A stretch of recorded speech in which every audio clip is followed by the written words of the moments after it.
खबर कोटा से है, जहां जिले में भाजपा किसान मोर्चा के प्रदेश सदस्य और भाजपा नेता राकेश नायक की अगुवाई में कार्यकर्ताओं ने देश में बिक रहे प्रतिबंधित चाइनीज लहसुन की बिक्री पर रोकथाम के लिए प्रधानमंत्री और मुख्यमंत्री के नाम जिला कलेक्टर को ज्ञापन दिया। नायक ने बताया कि हाल ही में कोटा की रामगंज मंडी की कृषि उपज मंडी में चाइनीज लहसुन बिक्री हेतु आया, जिसकी व्यापारियों के विरोध स्वरूप बिक्री नहीं हुई।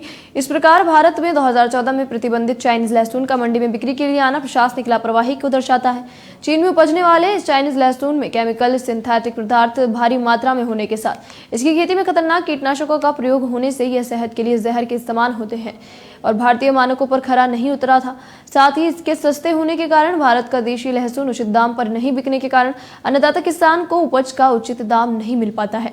चाइनीज लहसुन बेचने वालों के खिलाफ कानूनी कार्रवाई होनी चाहिए, जिससे देश की जनता के स्वास्थ्य और अन्नदाता किसान का भविष्य सुरक्षित हो सकेगा।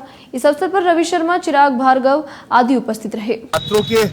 भारत एक कृषि प्रधान देश है और भारत में किसानों को देवतुल्य अन्नदाता माना जाता है और यह देवतुल्य अन्नदाता विकट परिस्थितियों से लड़ते हुए अपनी फसल को बोता है और विकट परिस्थितियों से लड़ते हुए उस फसल से उपज प्राप्त करके मंडी में बेचने आता है।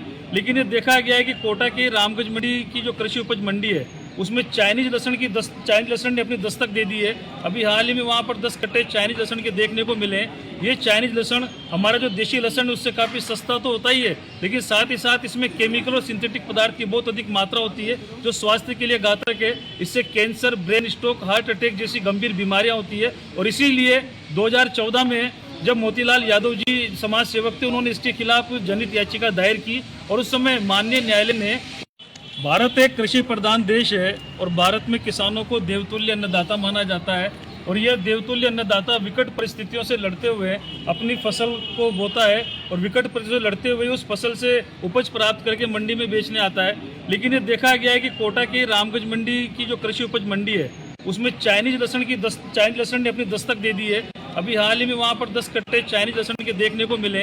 ये चाइनीज लहसुन हमारा जो लहसुन है उससे काफ़ी सस्ता तो होता ही है, लेकिन साथ ही साथ इसमें केमिकल और सिंथेटिक पदार्थ की बहुत अधिक मात्रा होती है जो स्वास्थ्य